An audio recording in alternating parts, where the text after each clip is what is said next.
Hello everyone, welcome back to my channel. আজকে share করব ফেলে দেওয়া মেটেরিয়াল থেকে কিভাবে এই দিয়া ইয়াররিংগুলো বানালাম।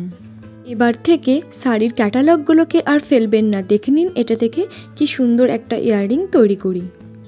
ক্যাটালগে মেরুন ফ্লাওয়ার পার্টটা দুটি চুড়ির সাইজ করে এইভাবে কাট করে নিচ্ছি। যেহেতু একজোড়া কানের রিং বানাবো তাই দুটো চুড়ি আর ক্যাটালগগুলোকে এইভাবে সার্কেল করে কেটে নিয়েছি। নেক্সট গ্লুর সাহায্যে ক্যাটালগ সার্কেলটা চুড়িটার সঙ্গে সেট করে দেবো।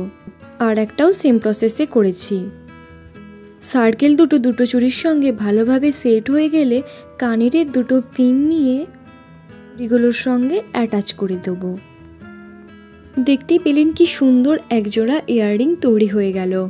এরপর থেকে ক্যাটালগগুলোকে কালেকশন করে রাখুন এবং যে শাড়ির সঙ্গে যে ইয়াররিং পরতে চান ঝটাপট তৈরি করে নেবেন। যদি আপনাদের কাছে হেল্পফুল হয়ে থাকে তাহলে চ্যানেলটা প্লিজ সাবস্ক্রাইব করে দেবেন আর ভিডিওটা ভালো লাগলে একটা লাইক করে দেবেন। বাই, দেখা হবে পরের একটা ভিডিওতে।